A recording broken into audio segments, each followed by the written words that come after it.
parler de la posture soit du joueur, soit de l'évaporé. Tu veux les nommer et puis je les illustre, Laure? Oui, on fait l'inverse, on fait un jeu. Oui, alors il y a la posture du niveleur. Voilà.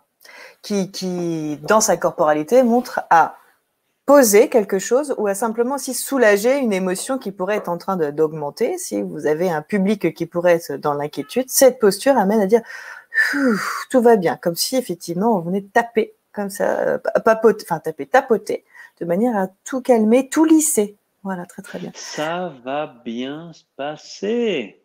Ça va bien se passer. Exactement. Alors après, cette même potion de niveleur, là, vous avez symétrie, avec les mains. Il y a une symétrie dans le niveleur. C'est symétrique, c'est doux, et puis après, vous allez pouvoir aussi l'entendre dans la voix. Il y avait... Oui, tout va bien. Voilà, soyez détendus. Et il y a l'accusateur, qui, lui, a quelque chose comme ça, une position un petit peu dominante, physiquement un petit peu au-dessus, qui va pointer du doigt, parfois, quand on exagère un peu le geste. Cet accusateur-là, qui donc est même... Voilà, assertif. Et là, tu as un petit peu l'impression de t'être fait taper sur les doigts. En tout cas, tu dis que si tu n'es pas d'accord avec le monsieur qui parle, tu vas passer un mauvais moment. Et donc, comme tu es bien dressé, tu dis « Oui, monsieur, je suis d'accord, je vais écouter ce que tu vas dire, qui est très important. Parce que si je ne l'écoute pas, je risque de rater quelque chose qui fait que je vais rater le reste de ma journée. » Il y a aussi… J'ajoute que c'est une très, très bonne posture pour structurer sa discussion. Voilà, c'est dire, voilà, je vais vous présenter cette présentation. Il y a 5 postures. Il n'y en a pas, il y en a 5. Et la première, c'est, voilà, vous voyez, la première, la seconde, la troisième. Alors là, j'ai pas le doigt tendu, mais j'utilise quand même la posture de l'accusateur pour structurer le débat. Ça va faire un pont vers ce qu'on appelle un peu le professeur aussi. On va dire, tac, on va faire ça et ça va se passer comme ça, ou on pourrait presque aller à faire comme ça, comme ça, comme ça, comme ça. Tac. Et du coup, il y a une procédure qui en découle. Il y a l'ordinateur. Voilà. Et alors, très souvent, alors, il y a différentes versions. Alors là, il y a un peu la main sur la joue, voire à côté de la tête, comme si, effectivement, voilà, oui, il y a ce côté bon sang, mais c'est bien sûr. Voilà. Vous voyez, ce côté bon sang, mais c'est bien sûr. Et puis, parfois, il y a la version avec les 2 bras croisés, comme ça. Alors, très souvent, on entend oh là là, mais la personne, si elle a les 2 bras croisés, c'est qu'elle s'en fout, vous avez perdu la communication, le lien. Pas du tout, c'est que la personne, elle est en train de processer. Elle est à l'intérieur d'elle-même, en train de réfléchir à des équivalences, à des schémas, à des choses. Elle est en train de se construire une procédure sur ce que vous êtes en train de lui dire et d'aller chercher des références. Donc, c'est pareil, c'est là, on pourrait très bien se dire, si on faisait la voix off de Jean-Charles, on peut dire, et je me demande bien, dans ma raclette de ce soir, si je vais plutôt aller au rayon frais ou bien prendre le lait entier, je ne sais pas.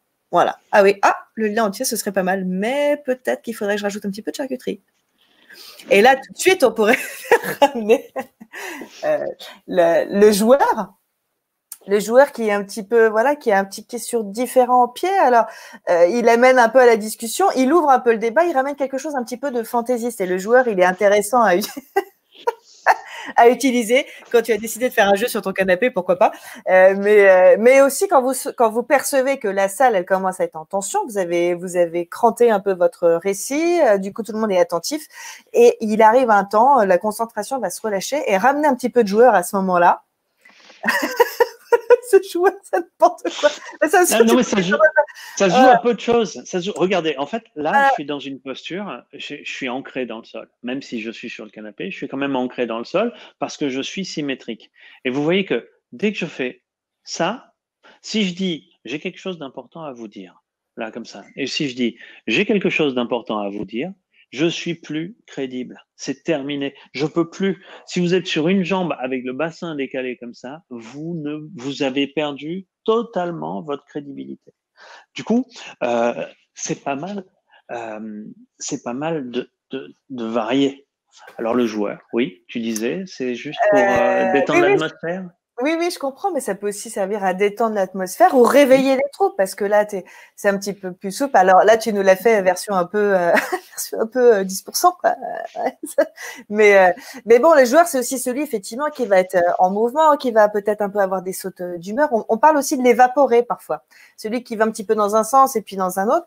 Et ça soulage, ça ramène un peu de fun, un peu. Donc après, là, ils sont les positions, elles vous sont proposées comme ça de manière un petit peu cartographiée. Mais imaginez votre récit sur ce que vous avez à dire, comment ces positions-là, elles vont être utiles en fonction de la manière que vous allez avoir de capter l'intérêt de votre public. Si je ne sais pas, vous êtes à un repas de mariage, que vous devez prendre la parole pour faire le discours, que c'est extrêmement important parce que c'est le jour où vous avez choisi de dire à quel point vous aimiez votre meilleur ami et que c'est maintenant que ça se passe. Et en plus, vous vous dépassez pour le faire. Et en même temps, dans la salle, ça rigole, ça boit des coups, etc. Il y a plusieurs manières de le faire. Soit vous passez en mode joueur, vous buvez des coups, un peu comme le fait Jean-Charles là, soit à un moment donné, vous pouvez vous implanter et dire maintenant j'ai quelque chose d'important à vous dire.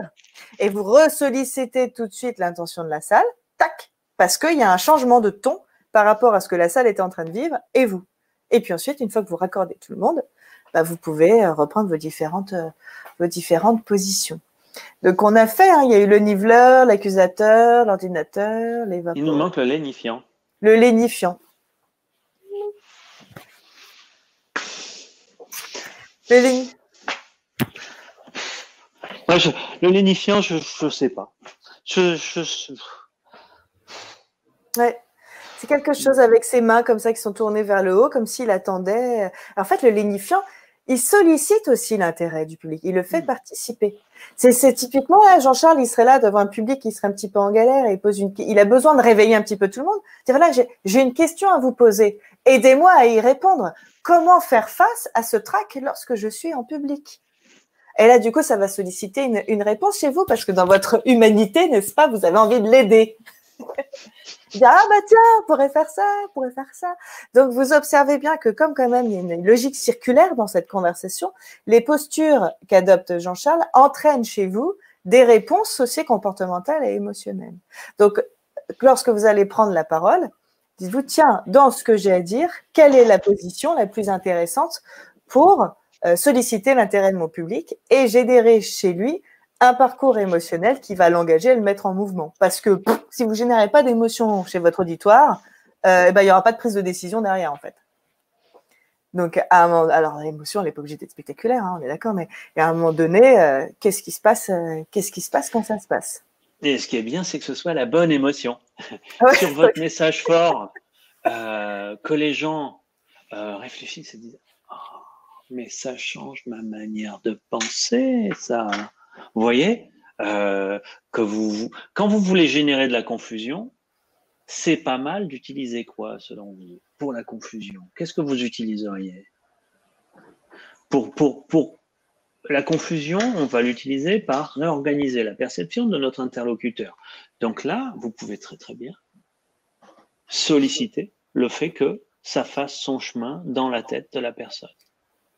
Donc, vous pouvez très, très bien aller sur quelque chose de ordinateur, l'ordinateur. Un ordinateur avec après des petites techniques telles qu'on l'a en hypnose et en PNL. Ah, tiens, je me demande bien si c'est la question de la légitimité ou si c'est en fait la question de l'imposteur. Parce que peut-être qu'en fait, si je me pose cette question, c'est que finalement, ce n'en est plus une, puisque Milton Erickson disait que de décortiquer quelque chose, eh bien, c'était déjà observer ce qu'il y avait à observer, n'est-ce pas? Tout à fait. D'ailleurs, je me demande si une question reste une question à partir du moment où elle est posée.